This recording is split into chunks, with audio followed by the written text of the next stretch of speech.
Yo, I am here with UniX, my man right here. We go a little way back like LeBron's hairline, but it's okay. Listen, I wanted to ask a variety of people this weekend. All right, there's been an explosion within the community. And I want to be able to talk to you, my friend, and let you talk to the people and us have a little bit of dialogue about this whole fusion world that's opening up. The universe of Dragon Ball card game is expanding, if you will. Hierarchy of power. The hierarchy of power, yes. And so just based on what you've seen within the Facebook groups and online, social media, all this different stuff, even here at GenCon, what is your takeaway off of playing the game and just where are you at mentally, even when you heard the news to where you are now? How do you feel about everything right now? Where are you at?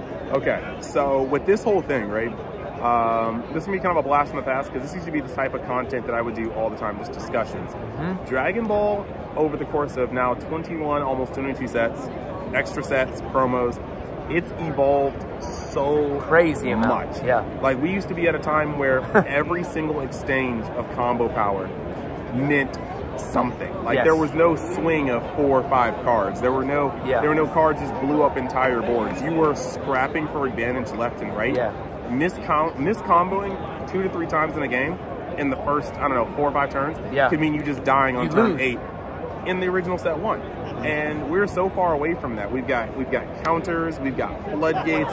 You can do cool things. Like, somebody could have a card with deflect. You guys mostly should know if you play the game. You could have a card with deflect.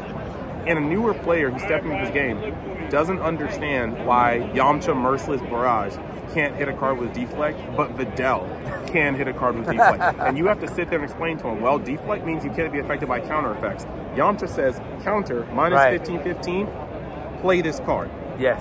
Videl says, play this card, counter, play this card, auto, when this card is played, bleep. So the game has just gotten to a point where new players don't want to play. And it's hard to get into a game like Dragon Ball when you could be playing Digimon and shutting your brain off. I'm sorry. You can be playing Digimon and just playing the game. Bang, bang, shots fired. Holding the pencil like this. No, I'm kidding. Eating crayons. Okay, I'm going to stop. We love you, Digimon players. Stop it. Yes. So you could literally be playing Digimon, or you can be playing One Piece, which has a fair amount of skill, but still has like I believe like 20%-ish margin for variance. Dragon Ball doesn't have much variance at all. You can put a 2 of in a deck and just be like, yeah, I counted this card every game to close out. And as a 2 of, you know you're about to see it. Right. So essentially, when it comes down to this, Dragon Ball, no one thing really fixes it. A ban list doesn't fix it. It's not comprehensive enough.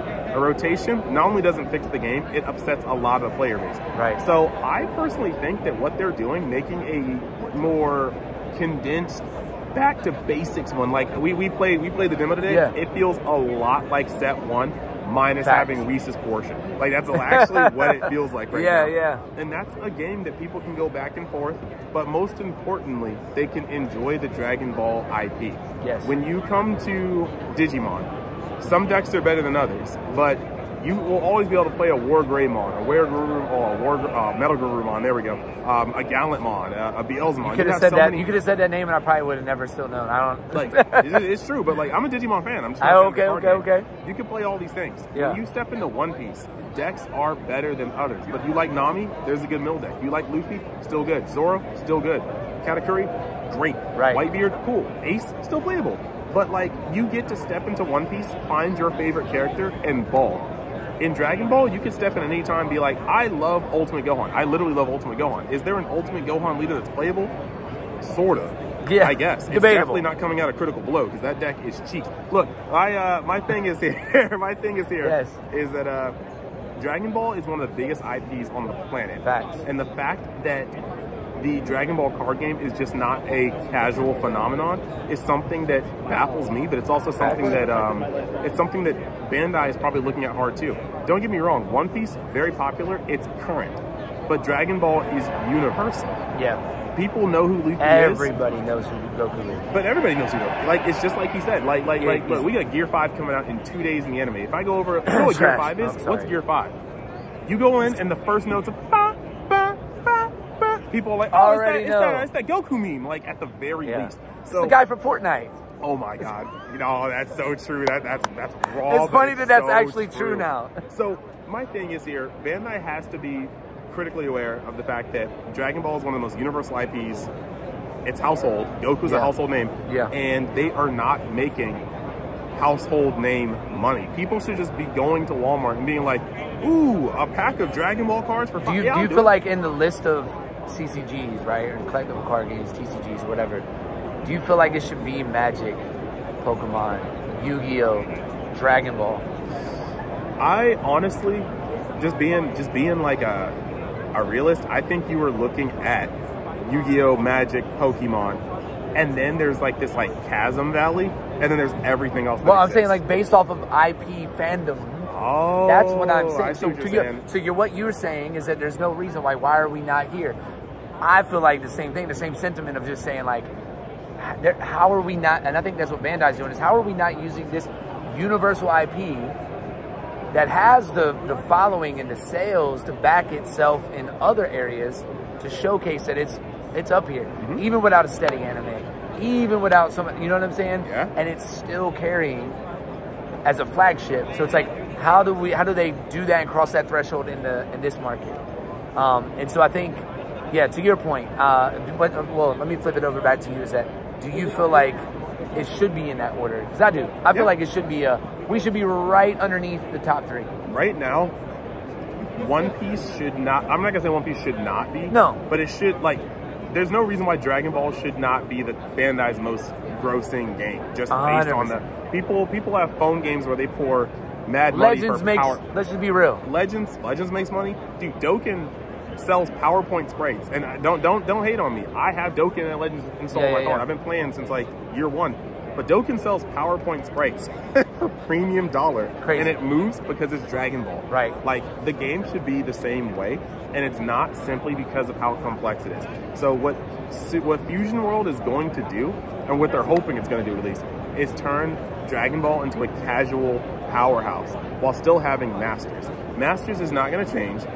Anybody that likes Masters, to be fair, is not going to want to compete in Fusion unless it's the only thing available at the time, simply because Masters has more control. Masters has more of a translation from practice and deck building into, like, you just play the demo or watch us play the demo. I know he's probably going to post some content. I know I'm going to record some games between the 2 demo decks. We got multiple demo decks so we can make full copies of things. I'm going to show you guys some stuff. Facts. But you'll see very quickly that it is not the same level of precise mechanical like play that normal Masters, or now what would be called Masters, would be. So with that being said, I do think that Fusion World is the best Bandai can do to try to get their skin back in the game when it comes to having a card game that's widespread. Yeah, from casual to competitive. Yes. And frankly, I think that, like, I love all of you guys. If you guys have played Dragon Ball, if you guys have watched Dragon Ball content, you know, like, we've been around for a while. I have no hatred towards the community, but I do know that the community loves to complain. I have never not seen, like, I've never not gone on YouTube or in YouTube comments, Facebooks, and just not seen people complaining left and right. If Fusions works out, man, I do not believe that Masters will die. Like, Dragon Ball as it is right now has clearly made enough money to keep going. Like, let me explain a simple business model. If Bandai is making silver, platinum, Goku, Frieza, SR or SCRs and selling them for $500, they're not hurting. No, their pockets are not hurting. That is a vanity, like, just project. If Dragon Ball is on the same week as releasing set 20, releasing a hyper foil set 20, sure, at a higher price, they are not hurting. They literally just doubled the print with some extra foil and artwork. They are not for a lot of money. hurting. Dragon Ball is making a lot of money. That they could be making more money, and that's why Fusion World is coming out. So if I honestly, I don't see this as like the death of Dragon Ball as I know it. I just see this as eventually we are going to have convention centers where half the room is a Fusion World side tournament and the other half is a Masters bracket. And people will be able to find, and hopefully, what they like. And by saying some of the Fusion World, people will see us in the Masters division like, what's that? Oh, this is the same game I'm playing, but man, it's a little bit deep. We don't have counters. Oh, we don't have this. Oh, how does that work? Yo, that sounds mad cool. can you show me how to do that? Yeah, like, and it'll be a lot easier to show them because they already have the fundamentals down. Exactly. There's going to be that one person that sits there and says, you know what I hate? Getting cracked with that Goku 8-drop every freaking game. You know what's going to be able to happen? You know what? In Masters, you can counter that attack. Yeah. We have something for that. Like, there's things like that are going to be able to come into play. And vice versa. Like, there are going to be people that love Dragon Ball Super, the card game, but are just like, I go to locals, I get destroyed by my crew. Like, look, you live in Florida. That's how I am with my buddy over here. He destroys me every time, but it's okay. Depending on where you live, your locals is an impenetrable wall. You will never see a winner's TP back. It's just not happening. But if that's you, but you love this game, Fusion World is for you. Yeah. And vice versa, like, you'll have a team that maybe in the future starts dominating Fusion World, and the next step will be like, hey, look, why don't you try that in Masters? Why don't you try that in Masters and see if you can still bowl? And they might just level up, especially if they make the Masters prizing something a little more special than Fusion. That's the only thing I think they can fumble. They need to make the Masters prizing more lucrative or more flashy or more like just substantial than they do the Fusion Wars. On the funny side, I think that if you make bottom 50% in a Masters tournament, they should send you like a little player card that invites you to Fusion World. Like, hey, how you doing? This is yours. I see you didn't do so hot. Yeah. Perhaps. Maybe we'll invite you to our Fusion World program. I would legitimately put in the trash can. I stopped playing for like a month. No, like, I hope they don't promote it that way because that'll just make everybody feel really bad. It's like Fusion World's absolutely for trash players, obviously. So, and not saying anybody that sounded really bad because now people are like, yo, that's me. I hit that all the time. You're trying to say I'm trash? Like, no. It's going to be. I haven't top cutted an event since set 1. Set 1 was my first time. The very first regional. That was in Raleigh. Oh, North Carolina. Yeah, I remember that. I got top 6. Like, felt good about myself about that. I never did it again. It's gonna be a little. There will be some memes. Like, there will be some memes. Like, if you're ever chilling, like, and you scrub out and some guy goes, Fusion Warrior alert, like, shit like that would hurt. But I do think that making a separate league is only going to do good for the game. Because if you really want to think about it, the only way Dragon Ball Super can go right now is up. Our regionals are not capping. You go to GenCon, you look at these events, right? One Piece capped out months ago for both tournaments. How many people did they have in the tournaments this weekend already? Well, there are 512, and I think over 400 people showed up for each one. Wow. Because we had like people still. Do we know how many are in Dragon Ball for tomorrow? You can still buy tickets to it. I know, but I'm saying, do we know what the cap? I know the cap is like 250. I think they said 250. Let me see, because they might say how many tickets are left. But yeah, the fact of the matter is, you can still buy Dragon Ball tickets right now. Lorcana sold out. Oh yeah, Lorcana's been sold out. Sold out. One Piece sold out in 60 seconds. But I think at the end of the day, I think Fusion World is. There's a lot of people everybody's mad. You feel upset, and I understand some of that sentiment. But I think overall, I said it in my last interview, I'm saying it here. The knee-jerk reactions, the conversations that we have online where it's just like all doom and gloom, that never helps anybody. It never helps anything, right? Like, and I'm not saying like, I'm more of an optimist anyways, you know what I'm saying? I try to be optimistic. I try to believe the best in people from the jump. Like, whenever I meet people, I assume that everybody's out to get me. I don't think everybody's out to destroy everything. I try to be like, man, I believe in you. I believe the best in this guy. I believe until they give me a reason not to. Now, some people will be like, well, Bandai, they've given me a reason not to. I don't trust them. I don't know. And I'm like, man, you know what's crazy is Bandai announcing Fusion World. When I watched the video and saw the website, and I watched the first video on the website, I was like, okay, I need to know more. I need more of an explanation. I need more details. Within 3 minutes, I check online and I see that they dropped an actual video going into detail, talking about the decision on why they did this. And I was like, wow, Bandai does care.